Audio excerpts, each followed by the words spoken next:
film, game, dan juga mainan. Di episode kali ini agak berbeda nih dari episode-episode sebelumnya, karena untuk ikutan meramaikan pameran kolaborasi BMS X Dolanan Keren, di episode hari ini aku mau interview Mas Bayu Arafat dan rekannya Om Michael Chen dari Dolanan Keren. Buat yang ketinggalan nih sama informasi terbaru dari BMS, pameran kolaborasi BMS X Dolanan Keren adalah bentuk kerjasama antara Blockbuster Museum Surabaya dan Dolanan Keren. Dengan Blockbuster Museum memajang figur gundala dan Gatot Kaca buatan Dolanan Keren. Nah, pameran kolaborasi ini hanya berlangsung sampai akhir April saja. Jadi buat teman-teman semua nih, jangan ketinggalan buat ikutan lihat gundala dan Gatot Kaca karya Dolanan Keren. Alamat dan link pembelian tiket ada di deskripsinya. Sebelum aku mulai interviewnya nih, jangan lupa buat virtual gift-nya di kolom komentar ya. Sekarang, yuk kita dengerin interviewnya. Ya, di sini kita sudah ada sama Mas Bayu nih. Mas Bayu, apa kabar Mas Bayu? Batuk-batuk. Ya, tapi alhamdulillah lah, udah jauh lebih sehat lah. Minggu lalu masih nggak karuan Mbak, makanya Mbak nanya tanggal berapa saya nggak bisa jawab. Oh iya, isoman ya. Iya, thank you Mbak. Ini Ya. ada teman saya juga Michael Chen di sini ya Mbak ya. Om Mike, lo nggak bisa nyalain kamera, Om Mike? Halo, bisa Om, bentar Om. Ya, halo. aja kameranya. Dan dulu dia Mbak biasanya pakai sanggul dulu, ada pakai eyeliner. Nyalain dong Om Mike. Bentar. Kameranya nggak ada, begitu dicek.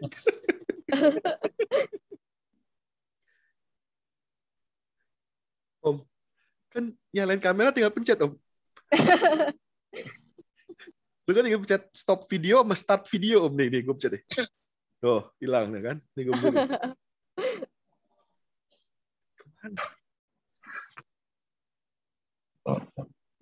Ketemu nggak Om tombolnya? Gak error nih Om. Ya udah kalau error nggak apa-apa, nggak usah. Nggak apa-apa, nyusul aja nggak apa-apa. Ya udah nyusul kalau nggak error Om. Nah, ya. Ya, kita mulai dari Mas Bayunya dulu aja kali ya. Ya. Kira-kira Mas Bayu ini sudah hobi mainan sejak kapan sih Mas? Siapa sorry? Hobi mainan? Iya, hobi kayak ya apa ya sebenarnya kayak dari SD Mbak, dari SD kalau hobi mainan. Namanya anak cowok ya dari kecil lah pastilah kalau hobi mainan ya, zaman action figure dulu masih ya SD lah pastilah namanya cowok gitu. Tapi ngomong ini apa nih konteksnya apa dulu kalau hobi mainan sebagai dolanan keren gitu ya, itu dari 2018 dolanan kerennya. Nah, tapi kalau ditanya hobi mainan sejak kapan ya dari kecil ya Mbak ya. Cowok mainan pertama yang kira-kira Mas inget nih, yang dari kecil. Dulu mainan pertama Spider-Man sih, tapi yang bootleg ya karena nggak mampu beli yang ini mainan pertama waktu kecil berarti kan ya? Iya, waktu kecil. Iya. Spider-Man dulu action figure tapi bootleg yang bajakannya gitu ya karena nggak mampu beli yang asli sih kayak gitu. SD kelas 3, kelas 4 lah paling. Terus Mas tertarik ke dunia customnya nih, custom mainan nih. Dari Mas pribadi ya, belum dolanan keren maksudnya. Itu tuh gimana? Kira-kira gimana ya Mas ya? Maksudnya apa yang bikin Mas tertarik gitu? Nah, ini Michael udah nongol mukanya. Iya. Ya, jadi kalau dunia custom sebenarnya memang dolanan keren juga tadinya awalnya bergerak dari custom ya, customizer mainan gitu ya. Jadi dulu itu sekitar 2016-2017 gitu ya. Saya sama teman-teman founder dolanan keren gitu, salah satunya namanya Rizal Ulum, tapi dia nggak bisa join hari ini gitu ya. Dia itu kita bikin customizer mainan untuk spare part dari statue biasanya. Misalkan ada statue Thanos misalkan gitu ya, statue Thanos buatan let's say XM Studio misalkan gitu ya. Si pemilik statue ini kurang suka nih, kurang serak sama desain kepalanya misalkan. Nah, kita custom. Lu mau desain kepala kayak gimana? Kayak begini. Lu bisa nggak bikinin? Kita bikinin 3D-nya, kita print, kita painting, kita fitting ke dalam body atau statue-nya gitu ya. Bikin kunciannya, jadilah. Itu berawalnya kayak gitu tuh. Terus juga sama Michael Chen juga waktu lagi viral-viralnya Pak Ahok gitu ya. Terus Pak Jokowi gitu juga bikin ya Om Mike ya. Gitu tapi pakai brand lain lah, pakai bendera lain gitu kurang lebih. Itu juga lumayan rame sih, lumayan seru lah kayak gitu. Itu berarti sekitar 2016 ya Om Mike ya? 2016-17 ya kira-kira ya. Ini Pak Ahoknya masih di sini nih. Ini Pak Ahok. Wah, lengkap dengan ID waktu dia masih gubernur gitu ya, kayak gitu. oh ya, di museum kita ada juga itu Oh, koleksinya ada juga Ahok ya? itu. Oh, Iya. ini yang bikin nih, yang kacamataan ini. Ini yang bikin, jadi sekalian tanya-tanya noh. Itu sih Mbak, Nah, kurang lebih. terus kita ke dolanan kerennya sekarang. Ya. Kira-kira ini sejarahnya gimana sih kok bisa bikin brand dolanan keren? Kan awalnya kan tadi Mas bilang kan bikin spare part-nya tapi masih pakai apa ya sebutannya ya? Brand lain ya istilahnya ya. Iya. Jadi waktu spare part ya lebih ke kebutuhan custom ya. orang ya. Nggak, misalkan contohnya, gue punya Hot Toys gitu ya, tapi gue pengen, misalkan gue punya Hot Toys Iron Man gitu ya. Ya. Tapi bisa nggak lu ganti modif kepalanya si Robert Downey Junior jadi pala gua. Itu kan custom tuh dulu kayak gitu tuh. Oh. Bisa nggak masalah gitu kan. Lu kirim aja bodinya, ntar kita fitting, kita bikinin based on muka lu misalnya gitu kan. Ini kalau mbaknya kemarin lihat ada Axton Salim, dia jadi Stormtroopers gitu kemarin karena dia hobi banget sama Star Wars kayak gitu. Nah, tadi kalau balik ke pertanyaan dolanan keren sejak kapan, sebenarnya pakai nama dolanan keren itu dari 2018. Jadi waktu itu saya sama Ulum bikin hadiah buat Hideo Kojima, game kreator Jepang gitu ya. 2018 itu saya bikin action figure buat mereka, buat dia lah gitu. Di hari ulang tahunnya saya serahin langsung tanggal 24 Agustus 2019. Nah, itu juga jadi hari lahirnya Dolanan Keren tuh kurang lebih tuh saat itu tuh. Jadi kita kasih, dia happy, ya udah lanjut tuh sampai akhirnya tahun depannya di bulan Agustus juga. Tadi kan 2018 ya. 2019 Agustus gitu ya. Itu Gundala meledak, booming. Gitu loh. Gundala booming, jadi salah satu film superhero yang digadang-gadang bakal gede lah gitu ya, universe-nya segala macam bakal gede gitu ya, karena reveal-nya waktu itu gede-gedean gitu. Nah, Michael Chen ini adalah art director lead-nya nih buat Gundala tersebut gitu loh. Kita ngobrol, kita rembukan dari trailer yang ada, dari bocoran-bocoran internet yang ada. Ini kita ngomong belum official gitu ya. Dari informasi yang ada gitu ya. Kita bikin prototypingnya, kita presentasiin ke tim Bumi Langit. Mereka nggak kepikiran tadi ya, wah action figure gitu kan. Tapi kita datang, kita ngobrol, dia ngeliat in hand prototype-nya bagus gitu ya. Dan mereka kasih izin untuk kasih lisensi untuk jual secara pre-order. Nah, testing the water lah gitu. Waktu itu target kita nggak muluk-muluk lah dengan prototype yang ada, kita open PO ya paling laku 20-30 juga udah oke lah gitu kan. Udah good banget gitu kan. Kita open waktu itu Agustus, ternyata laku banget Mbak. Dalam hitungan menit gitu ya, kayaknya nggak sampai 5 menit, itu kita open di Tokopedia, batch pertama kita sok-sok pede jual 50, tapi sebenarnya targetnya cuma 30 gitu. Ternyata sold out dalam hitungan menit tuh. Karena momentumnya pas waktu itu lagi day one premiernya tuh waktu itu. Reveal semua juga action figurnya, terus kita juga ikutan ke gala premier, jadi momentumnya pas lah. Ya, abis itu sold out, banyak yang minta batch 2 gitu. Ya udah, kita bikin batch 2, another 50 juga sold out, total sekitar 150-an lah. Total ya. Kayak gitu.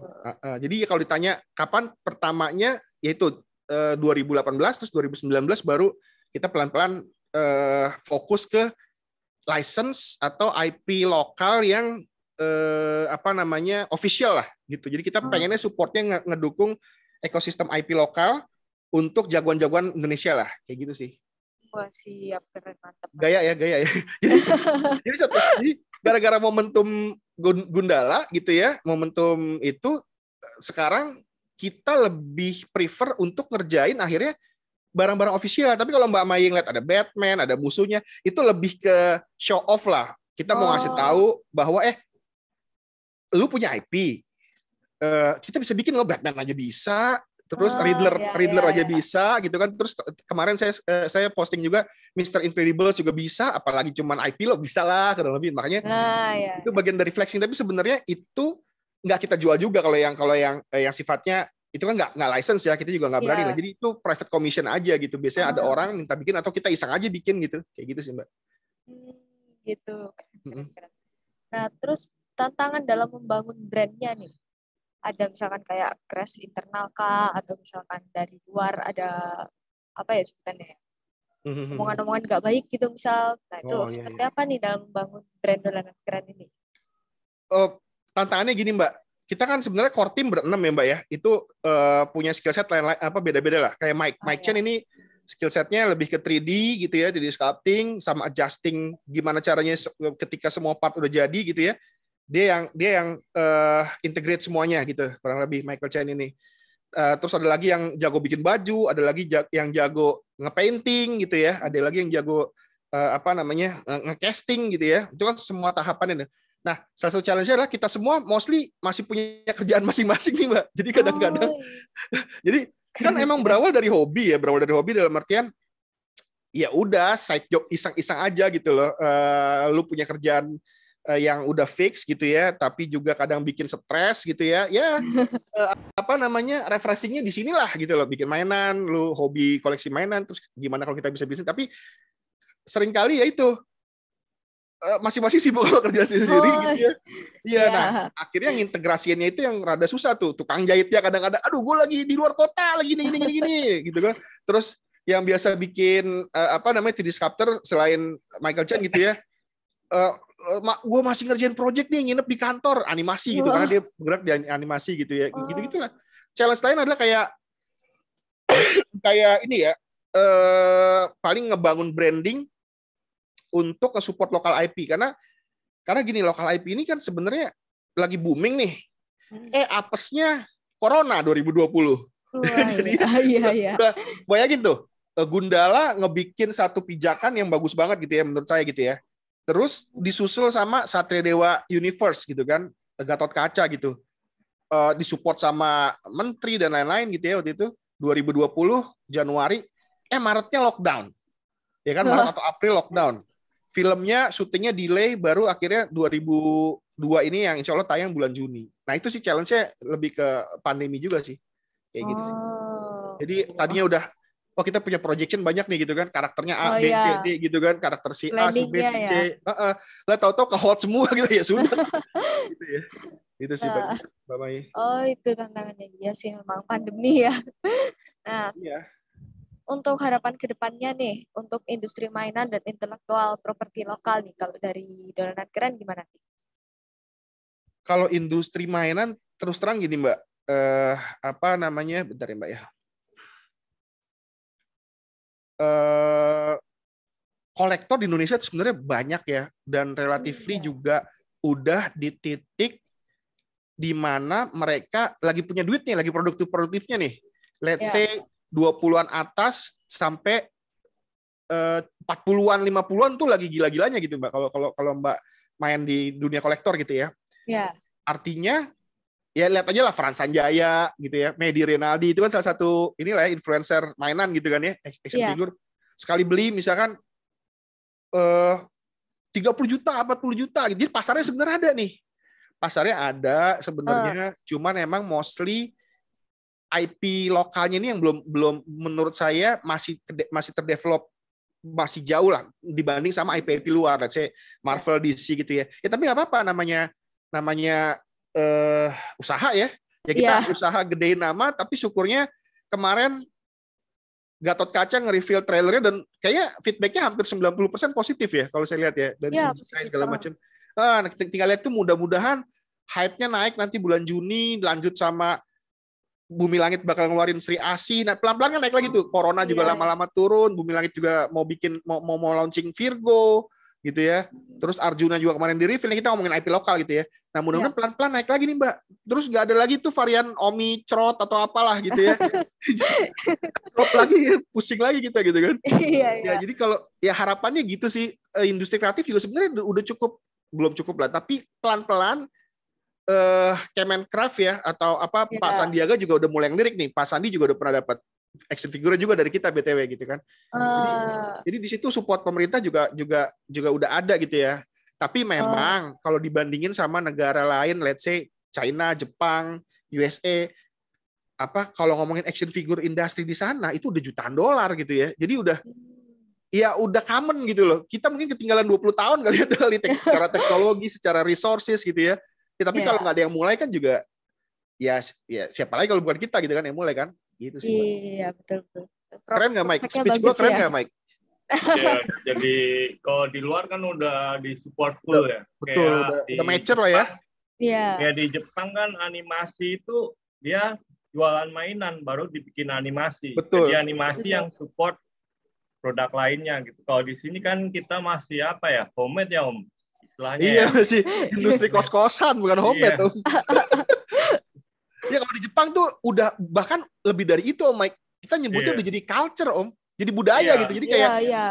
apa kalau kayak di sini ngelihat kakek-kakek beli mainan, orang mungkin bakal berpikir oh itu buat cucunya. Tapi di Jepang kakek-kakek beli mainan ya buat dia gitu. Buat apa kakek-kakek literally kakek-kakek loh ya, Mbak. Apa dia lagi ngegaca, lagi main apa tuh namanya tuh yang apa namanya? Ya masukin Oh, koin iya. terus Iya, gacha. gacha gitu kan dapat telur-teloran. Itu kakek-kakek buat dirinya sendiri, Mbak, bukan buat cucunya, Mbak. Kalau di Jepang itu. Iya, bener. Ya kalau di sini kan kayak lu mainan aja lu kayak anak kecil. Padahal wah kalau di negara lain itu udah bisnis jutaan dolar. Let's say kalau Mbak ngikutin kemarin ya, Hot Toys kan dominan di 1/6 nih worldwide gitu ya. Oh ya. Terus tiba-tiba Queen Studio bikin 1/6. Mampus ya jadi kan? Queen Studio bikin, terus Infinite Studio juga bikin 1/6. Oh ya. Kenapa sih sampai kayak gitu? Karena mereka tahu Hot Toys gila dia dapat jutaan dolar gitu kan. Kita ambil lah kuenya gitu kan. Main juga dia. Jadi kalau Mbak kemarin lihat The Batman itu, saya jadi ngomongin IP lore ya. The Batman itu varian scale 1/6-nya dibikin at least sama 3 vendor mainan gede loh. Wah. Jadi bersaingnya udah. Jadi ibaratnya kayak si A punya 1/6, si B 1/6, si C. Kalau kemarin kan cuma Hot Toys doang nih 1/6 mostly gitu kan. Sekarang udah saingannya udah makin gila karena dia tahu industri gede, kolektornya juga di titik di mana kolektor-kolektor ini lagi banyak duitnya nih, Mbak, kayak gitu. Anak-anak seumuran ya. anak-anak 80 90 gitu kan lagi di titik produktif nih sekarang gitu kan. Gitu sih. Iya, oke. Itu ya jadi ya harapan ke depannya ya untuk industri mainan dan intellectual property ini. Yes. Kalau untuk dolanan keren sendiri sebenarnya karakter yang sudah diproduksi nih. Secara kasarnya kira-kira sampai berapa sih? Sudah berapa sih karakter yang diproduksi? Kalau ngomongin official license ya, yang dijual secara mass produce gitu ya, dijual secara pre-order tapi mass produce berdasarkan pre-order gitu ya. Ya. Itu paling enggak saat ini udah 3 karakter yang udah di pre-order dan udah sold out dan udah mass produce gitu ya. Jadi itu Gundala, Gatot Kaca, sama Pengkor, musuhnya Gundala. Pengkor. Tetapi kalau ngomongin IP lokal, seenggaknya on top of 3 itu kita kerjasama sama Skylar Comic. Skylar Comic tahu ya? Skylar Comic itu kita bikin Valentine. Kalau udah pernah nonton filmnya Valentine gitu ya, action figure Valentine, terus Sakti ya. Sakti, Valentine, terus On Progress nih Duet Maut. Ini Duet Maut bukan penyanyi dangdut ya. Jadi Duet Maut nih ini keren loh. Ini konsepnya kayak Ghostbuster-nya Indonesia lah. Gitu. Nanti di stay tune aja nanti kita review gitu Duet Maut. Terus sama Vault. Tetapi karakter-karakter ini sama Skylar masih berupa prototyping. Jadi buat koleksi mereka dulu gitu ya, belum diproduksi secara massal gitu ya. Jadi sifatnya masih prototype lah. Di luar dari Skylar ada juga bareng Troop of Dooms. Troop of Dooms ini Mecha Blade namanya. Itu ada juga kita posting lah beberapa bulan lalu. Terus juga ada, jadi ada berapa tuh di? Mecha Shock juga satu karakter gitu ya. Terus apalagi Mike gue lupa. Oh, Lang Sakti dari NPC Comic, Lang Sakti. Terus mana lagi? Yang Kobas itu apa ya? Oh iya Kobas, punyanya Kobas ya, punya Basuki Surojo, dia punya IP itu Lightman sama Iron Samurai kayak gitu. Apalagi Mike gue lupa. Oh iya ongoing progress sama Warkop sih lagi. Warkop ini mungkin kita akan production. Iya Warkop DKI Dono Casino Indro, tapi referensinya based on mereka waktu masih muda nih, masih 80-an lah, belum. Ya 80-an something lah gitu. Itu sih. Jadi kalau dihitung berapa saya lupa, mungkin di atas 10 lah Mbak kurang lebih. Tapi yang udah production ya itu baru 3 lah. Oh, siap. Nah, ini yang bikin nih Michael Chan ini nih yang bikin. Iya. Keren. Nah, sekarang aku mau masuk ke proses pembuatannya nih, Mas. Proses pembuatannya tuh urutannya gimana sih, Mas? Dari pertamanya gimana gitu. Mike deh, jelasin nih Mike. Nanti gua yang ngomong. Kalau kita awalnya dari 3D dulu ya, dari 3D sculpting, setelah itu kan 3D print ya. Ah, Nanti untuk finishingnya kita masih manual sih, jadi diamplas lagi, ditambah clay lagi gitu. wah, homemade beneran berarti ya.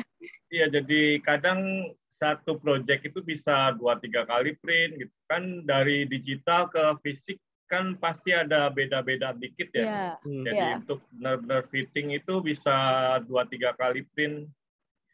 Setelah itu baru kalau udah fix ininya size-nya apa, baru kita test paint, kemudian di molding and casting, dicetak. Nanti cetakan itu yang untuk produk kita gitu. Kalau per tahapnya sendiri nih, kira-kira memakan waktu berapa lama nih buat bikin sampai jadi satu mainan? Lama sih. Berapa lama, Om? Kalau timeline duration itu sebenarnya banyak faktor ya, Mbak ya. Misalkan dari complexity of desainnya, dari desainnya seberapa kompleks, gitu kan. Setelah desainnya seberapa kompleks, kadang approval klien juga itu ngaruh banget. Jadi tektokan tuh, pingpong tektokan gitu ya. Dari 3D-nya kan kita misalkan 3D nih, ini 2D gitu kita bikin, kita dari 2D, dari desain yang dia kasih gambar 2 dimensi kita jadiin 3D. Nah, kadang kan pas jadi 3D nih, kita udah oke nih menurut kita, tapi menurut dia kurang miring, kurang ini. Oh, ya. Padahal Revisi, sebenarnya lah itu gambar 2D lo kan kayak begitu. Iya, gue ganti. Ya elah pusing deh. Gue udah ikutin 2D lo ganti, itu mah namanya bukan revisi, emang lo revisi 2D lo aja sekali. Iya, kadang gitu yang bikin lama ya. Tapi ya udah kita turutin lah. Jadi 3D-nya kita share, kita kasih view beberapa angle, terus dia coret-coret, ini ganti, ini kurang miring, kurang apa, revisi lagi bolak-balik. Kalau nanya timeline, kurang lebih satu prototipe mungkin sekitar 3-4 bulan ya. Once prototipe itu udah jadi, ya kita casting, kita molding gitu ya. Nah, itu akan jadi item kedua, ketiga dan seterusnya tuh, jadi production lah. Jadi yang paling penting prototypingnya dulu kayak gitu. Iya, cetakannya ya istilahnya ya. Betul. Patennya ya seperti itu ya. Yes, Oke. betul. Nah, dari antara semua proses itu tuh, proses yang paling sulit tuh, proses yang mana sih sebenarnya? Yang paling susah, yang paling makan waktu lama juga? Semua punya tingkat kesulitan ya. Cuman Om Mike coba deh lo yang paling susah. Kayaknya mirip-mirip susahnya deh Om. Kalau yang paling susah apa ya? Prototyping kali ya. Bukan kan dari sisi prototyping kan phase-nya banyak tuh Om. Iya kan? Ya. Yang paling sering gagal kan biasanya nih pada saat kita ngeprint, ya kan? Adalah palanya peang gitu kan, ngeprint lagi gitu kan. Terus, gitu. Iya kan, ulang lagi gitu kan. Satu kali ngeprint aja itu Mbak, misalnya satu kepala ya Mbak ya. Itu bisa 2 hari Mbak. 2 hari nih. Tatakannya geser dikit, palanya peang gitu. Sensitif berarti ya. Kalau lagi apes, listrik mati ya Om Mike ya. Ulang lagi dari awal. Paling parah itu. Wah, gila lah. Itu makanya kadang-kadang listrik mati. Betul, listrik mati gitu kan. Aduh, ngulang lagi dari awal gitu kan. Nggak boleh bergerak, nggak boleh geser gitu. Ada gempa misalnya atau kecolek bocah gitu kan. Ya, ulang lagi. Itu baru step keberapa tuh dari awal-awal tuh Mbak? Iya kan? Udah. Ya? Iya, dari situ di mold kalau udah oke nih, molding ke apa namanya? Molding ke silikon gitu ya. Ke resin poliuretan misalnya gitu. Itu juga challenge lagi tuh. Udah jadi dicek ada bubble-nya ya, ulang lagi. Aduh, atau ketipisan atau ketebelan, ya kan ngulang lagi. Itu aja nge-casting gitu kan bisa seminggu ya Om Mike ya, bener nggak? Iya, untuk kering moldnya itu. Iya, kering dengan sempurna gitu ya. Iya. Waduh, kacau lah. Nah, ya itulah setiap step pasti punya kesulitan sendiri-sendiri ya Mbak ya. Belum paintingnya. Paintingnya udah bagus nih Mbak. Wih, skinnya udah bagus gitu ya. Skin tone-nya, rambutnya semua udah bagus. Pas bagian matanya getar gitu ya. Tahu-tahu jadi jereng gitu. Aduh. Paling PR ya. Iya. Itu kan sedih Mbak. Kulitnya udah bagus, matanya jereng gitu ya. Kecuali emang itu superhero emang kekuatannya mata jereng gitu ya. Udah lah. Ya gitulah. Pasti ada stepnya. Oh, jadi tiap prosesnya ada sulitnya masing-masing berarti ya. Betul. Yeah. Dan itu saya perlu tekankan di sini. Itu semua kerja tim loh, Mbak. Jadi saya tuh nggak pernah ngeklaim bahwa itu si Bayu kerjanya gitu. Saya cuma jualan doang kasarnya gitu. Tapi itu kerja tim tuh dari tiap step itu tuh ada skill set atau ada expertise sendiri-sendiri tuh. Ya tukang baju juga begitu gitu kan. Pas ngejahit gitu ya, udah bikin kancingnya tapi kayaknya kurang kecil gitu karena secara scale kan harus disesuaikan kan. Kancing asli kalau 1/6 ya harus kurang lebih size-nya ya dibagi 6 gitu kan. Ini kayaknya Iya. kegedean deh, ini aneh deh, ini ulang lagi, ya gitulah. Wah. Ya. Jadi punya challenge sendiri sih kalau ditanya, semua punya tingkat kesulitan sendiri sih. Kayak gitu. Terus kalau dari karakternya, karakter yang paling sulit, paling rumit lah yang pernah dolanan keren buat nih. Karakter apa sih? Oh Mike mungkin. Mecha Shock ribet ya Om ya. Mecha Shock ya.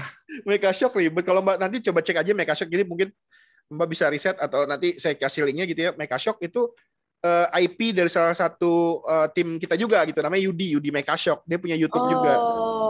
Jadi dia punya IP sendiri, dia punya karakter sendiri, dia juga lagi nge-develop NFT sekarang gitu ya. Ini salah satu tim kita juga, cuma nggak bisa join hari ini. Dia punya IP namanya Mecha Shock. Itu juga ribet tuh, tangannya robot. Desainnya keren lah, desainnya kayak Akira dicampur sama macem-macem anime lah. Nanti Mbak lihat aja. Gitu ya. Iya, cuman ya gitu beberapa challenge ya itu karena sebenarnya gini, ya namanya masih industri rumahan gitu, mohon maaf gitu ya. Jadi ya secara skill kita juga mungkin belum sejago yang di luar gitu ya. Secara resources juga, teknologi juga kita belum punya pabrikan gitu ya. Jadi ya masih homemade lah kayak gitu sih Mbak. Khususnya kayaknya Mecha Shock sama Gatot Kaca nggak terlalu ya, Gatot Kaca lumayan juga sih. Lumayan ya, karena parting armornya banyak ya. Soalnya kan kita kan manual ya. Kalau pabrik kan mereka pakai metal mold, jadi cetakan itu besi kan nggak bisa geser-geser ya. Kalau kita kan pakai silikon. Silikon kan lunak tuh. Jadi kadang ada sedikit geser apa gitu, pas diklopin gitu nggak klop. Iya, jadi harus di fixing lagi. Gitu. Berarti banyak step, banyak kerumitannya ya terus proses pembuatannya ya. Jadi satu mainan aja gitu. Kalau kayak kepala doang sih gampang kan, tinggal tancap gitu. Kalau yang snap gitu agak ribet dari proses snappingnya gitu. Karena kan Gatot Kaca armornya banyak ya Mbak ya. Iya. Part armornya. Nah, sekarang kita masuk ke pertanyaan yang dikasih sama follower kita nih di question box kemarin di Instagram. Siap. Jadi ada yang nanya nih, Mas. Selain Gundala dan Gatot Kaca, apa bakal bikin karakter lain nih yang dari Bumi Langit dan dari Satria Dewa? Pasti jawabannya. Jadi tunggu aja, kita udah dapat license-nya. Asik gitu. Jadi tinggal tunggu aja lah, kita belum bisa reveal intinya, tapi udah ada license-nya. Tapi nanti bakal di-update ya di Instagram-nya ya, di @dolanan_keren ya. Pasti, iya Mbak. Teman-teman semua yang nonton bisa banget nih di-follow @dolanan_keren. Thank you. Nah, apakah ada rencana nih buat bikin Super 12 yang Gatot Kaca atau Gundala? Ada yang nanya gitu. Insya Allah. Karena terus terang asetnya kan bisa kita reuse Mbak. Gundala Kenapa sorry? Gundala kan udah ya. Oh ya kalau Gundala udah 1/10 kita nyebutnya 1/10 scale. 1/10. Itu juga di luar dugaan tuh Mbak. Di luar dugaan kenapa? Kita pikir itu bagian dari ya testing the water lah ya, lagi corona gitu kan. Ya cobalah gitu. Nggak taunya padahal hype-nya lagi nggak tinggi ya, itu laku hampir 90 loh Mbak. 90 piece, iya. Mantap. Ukurannya setengah dari yang saya kirim ke museum Blockbuster. Karena 1/10 lah kurang lebih. Iya. Jadi dari situ kita punya satu analisa juga, wah berarti skala segini nih pasarnya lumayan gitu loh kurang lebih, karena kan dari segi pricing lebih murah gitu ya. Terus kalau 1/6 kan memang menurut saya pribadi itu high level lah, lebih tingkat customer-nya tuh ya gitu, lebih detail segala macam. Itu ada pasar sendiri gitu. Nah, ternyata 1/10 atau 1/12 gitu ya. Itu punya pasar sendiri juga, dan itu kayaknya bakal kita lanjutin juga dengan menggunakan aset yang sama kan sebenarnya kan, 3D asetnya sama, paling ntar molding lagi, cetak lagi tapi dengan size yang lebih kecil. Jadi kalau pertanyaannya bakal ada, insya Allah ada sih. Oke. Terus ada yang nanya nih, next project bakal bikin figure apa lagi? Nggak boleh kasih tahu kalau itu. Ya, soalnya ada NDA juga, kita nggak boleh ngasih tahu, tapi Bumi Langit, Satria Dewa, insya Allah pasti masuk beberapa karakter lain lah. Kita nunggu hype-nya dulu nih. Once hype itu ada, enak ngangkatnya gitu sih Mbak. Jadi bisa ditunggu di Instagramnya ya @dolanan_keren ya. Ya, siap. Nah, ke depannya ada kolaborasi spesial nggak nih Dolanan Keren, misalkan X siapa gitu? Yang udah kita reveal itu sama Pak Ade Indro ya, sama Warkop DKI gitu ya. Itu official gitu. Itu official. Kita lagi bikin progress head sculpt-nya gitu ya. Ya mudah-mudahan mungkin dalam waktu dekat bisa kita selesaikan prototipe-nya lah. Kayak gitu. Oh iya. Ini memang kan pasarnya ini limited ya, dalam artian kayaknya angkatan saya sih tahu lah, angkatan 80-an gitu ya, 70-an something. Tapi anak-anak baru gitu mungkin nggak tahu siapa gitu, tapi mungkin taunya Pak Indro doang, apalagi mukanya juga masih muda kan, kayak gitu. Iya, kan. iya. Nah, terus banyak juga nih yang nanya nih, sampai masuk ke DM nih di Instagram kita. Buat beli Gundala sama Gatot Kaca tuh gimana sih? Saya sih udah jelasin di DM kalau sudah sold out. Tapi kalau untuk beli figur dolanan keren lainnya nih bisa melalui mana? Mungkin. Nah, jadi gini Mbak, sebenarnya jualan kita itu kan based on pre-order only gitu ya. Dan kita ngebikin juga nanti production-nya juga biasanya based on product PO only gitu. Pre-order only artinya kita nggak pernah jual ready stock sebenarnya. Kalaupun ada ready stock, biasanya itu cuma buffer stock dari PO yang masuk. Misalkan PO yang masuk 100, buffer stock 5%. Ya paling kita lebih 5 doang, 105 gitu. Oh iya. Atau 110 kalau 10% gitu ya. Jadi kalau pertanyaannya adalah belinya di mana atau harga berapa, once PO ditutup gitu ya, apalagi udah di deliver gitu ya, itu kita udah nggak bakal bikin lagi sih Mbak. Oh, udah nggak bisa lagi ya. Betul. Ya. Kalaupun ketemu di marketplace, Mbak silakan aja cari di Tokopedia gitu misalnya gitu ya. Ya. Marketplace Mbak cari gitu ya, keywordnya misalnya dolanan keren Gatot Kaca, itu harga udah pada naik semua. Di up semua. Iya, udah harga namanya? Seller, harga cuan. Iya, scalper ya, udah harga scalper. Iya, scalper. Iya, terakhir kita lihat ya gara-gara trailer kemarin itu Mbak, bukan trailer, teaser reveal-nya Gatot Kaca. Itu ada yang 8 juta, 7 juta harganya Gatot Kaca. Wah, siake kita jual cuma 3 jutaan sekian deh jual. Itu masih segel rupanya memang dulu juga waktu Gundala kayak gitu. Kita sampai batasin, kita sampai bikin policy 1 buyer 1 Gundala. Oh iya. Sampai lucunya itu ya Om Michael, lo ingat gak? Ada yang alamatnya sama tapi akunnya laki bini kayaknya gitu ya, beda. Namanya beda, alamatnya sama ya. Iya, udah gitu waktu check out-nya juga sebelahan gitu. Tapi ya udahlah kita ya kan beda akun. Kita nggak bisa ini juga dong, nggak bisa nyalain, nggak bisa ngebatalin orderan itu. Kayaknya satu pakai akun lakinya, tuh pakai akun bini, ya udahlah. Kayak gitu. Jadi kalau pertanyaannya bisa dibeli lagi apa enggak, kita kalau udah sold out, terus juga apalagi udah sampai delivery gitu ya. Itu kita nggak akan bikin lagi. Kalaupun mau bikin lagi ya Mbak ya, biasanya another varian. Contoh, waktu Gundala regular edition itu sold out, waktu itu ada event Indocomic-Con ya, Indocomic-Con 2019, kita bikin battle damage version. Gitu, kupingnya dari metal, bajunya dikotorin, disobek-sobek gitu ya, habis berantem ceritanya gitu. Nah, itu another version, biasanya ada another PO kayak gitu. Oh, oke. Terus ini ada pertanyaan tambahan nih dari partner saya. Kan kultur netizen Indonesia nih yang suka ngeremehin merek lokal karena kan nggak impor ya istilahnya. Terus kayak mesti sering bilang mahal banget padahal padahal impor masih lebih bagus gitu. Nah, itu tanggapannya dari dolanan keren dari Mas Bayu, dari Om Michael juga nih gimana kira-kira? Ada 2 perspektif sebenarnya Mbak ya. Satu paling nggak ada 2 gitu ya. Satu, kita ngelihat ini sebagai motivasi lah gitu ya. Motivasi kita untuk ya bisa terus lebih baik gitu ya, dan bisa bersaing sama brand luar gitu ya. Cuman perspektif yang kedua adalah biasanya kita ujung-ujungnya edukasi kalau udah kayak gitu. Edukasi itu gimana sih? Edukasi kita jelasin bahwa Mas, Mbak gitu ya, lu nge-compare kita sama apa misalkan gitu.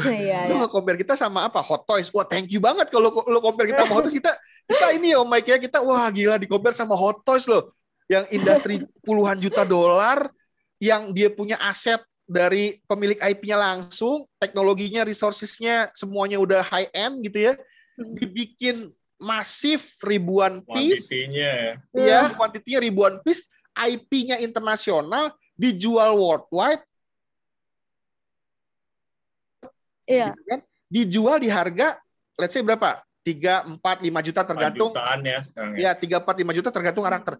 Terus lu compare sama dolanan keren gitu ya, industri rumahan gitu, kos-kosan gitu, yang masih manual semuanya gitu, yang Boro-boro jutaan. Satu-satu, Iya, dicetnya satu-satu. Boro-boro jutaan dolar gitu, dan cuman diproduksi paling 100, 150 gitu ya.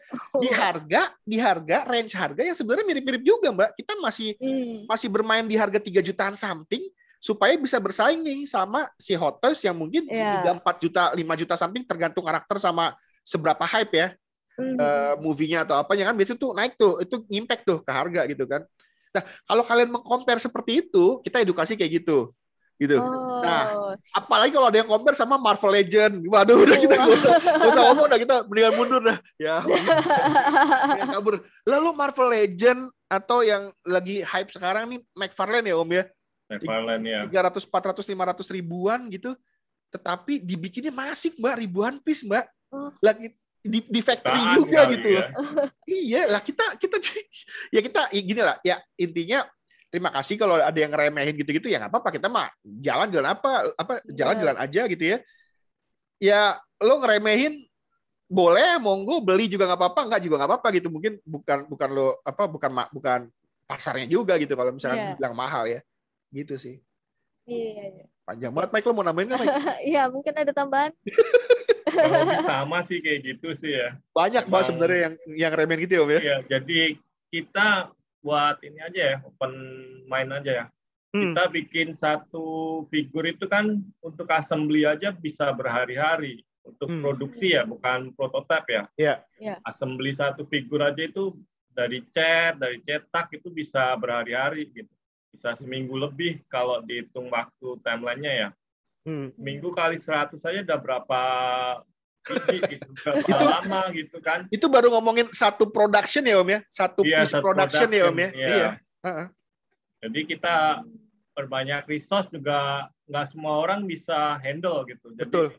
Kebanyakan sih masih kita handle sendiri. Jadi untuk karyawan juga kita udah pernah nyoba, kurang ini ya, maksudnya kan ini dari passion sama skill yang dibentuk agak lama gitu, bukan yang diajarin bentar orang bisa, diajarin bentar bisa gitu. Jadi emang prosesnya lama gitu emang. Jadi kayak Michael dari waktu loh. Jadi kayak Michael waktu assembly Gundala gitu ya Mbak ya. Jadi ada body blanknya gitu ya, ada bodinya gitu ya, dipakein baju gitu ya, dipakein kepala, dikasih sikut armornya segala macam misalnya gitu. Itu tuh waktu bikin satu aja tuh bisa 3-4 sampai seminggu ya Om, kayak ngejas lagi ininya gitu. Itu baru jadi satu tuh. Nah, bayangin ketika mereka compare sama Hot Toys misalkan. Itu di factory ya Mbak ya, kalau Mbak bayangin ya, itu di factory ada orang mungkin berapa puluh atau berapa ratus orang yang ngerjain itu gitu loh. Ada 100 mic lah misalkan gitu yang ngerjain kayak gituan gitu. Iya, karena mereka kan mesti bikin 1000 atau berapa ribu piece gitu Mbak. Kayak gitu sih. Iya, produksi massal gitu ya. Makanya kalau Mbak perhatiin, pre-order Batman kan dibuka nih, Hot Toys, The Batman. Itu rilisnya bisa 2 tahun lagi, Mbak. Ini aja Iron Man gue baru rilis deh. Iron Man PO-nya dari Endgame kapan sih, Om? 2019 ya? 2020 ya? 19 kali, Om. Ya? Endgame mah belum pandemi, Om. 19 ya? Iya. Sekarang 2022, 3 tahun. Hype-nya udah hilang gitu ya, baru datang mainannya. Kayak gitu sih. Oke, jadi pertanyaan tadi nih itu adalah penutup dari interview kita hari ini. Makasih banyak buat Mas Bayu, buat Om Michael udah mau ngeramein channel kita, udah mau ngeramein undangan kita juga. Makasih banyak. Jadi ya sampai di situ interview kita. Oke. Sama-sama Mbak. Thank you Mbak Maye. Ada Mas Wadede sama Bos Baik ini. Iya. Makasih banyak. Jadi ya sudah sampai di sini aja. Makasih banyak juga buat pinjamannya. Itu partnerku yang tadi nanya pertanyaan terakhir. Oh iya. Ini Masnya yang suka jadi model di IG-nya ya. tapi video terakhir ini kocak banget tuh yang sambil nyanyi terus tiba-tiba ada yang nyaut ya itu ya. Serem banget sih. Serem banget itu. Aduh, ini masih juga yang rekam ya kemarin ya. Siapa Slimer ya? Slimernya Ghostbuster ya? Slimer. Iya, Slimernya Ghostbuster, kocak banget. Kaget gue. Siapa tuh tadi? Thank you Mas. Thank you. Dolanan keren. Oh Michael, Thank you thank you. Sukses Ya. terus. Sukses ya, thank you ya. Siap, thank you. Teman-teman semoga bisa ketemuan. Thank you. Itu tadi interview kita sama Dolanan Keren. Gimana? Seru nggak? Sekali lagi nih, makasih banyak buat Mas Bayu dan Om Michael buat kesediaannya di interview dan buat Dolanan Keren secara keseluruhan untuk kolaborasinya. Jangan lupa buat di follow Instagram kita di @blockbustermuseum_surabaya dan @dolanankeren buat update-update selanjutnya dari kita. Buat yang ketinggalan live GoPay kita, video hari ini juga akan diupload di YouTube dan versi audionya di Spotify Blockbuster Museum Surabaya. Terima kasih buat penonton dan pendengar sekalian udah mau dengerin aku sampai akhir. See you in the next episode. Bye.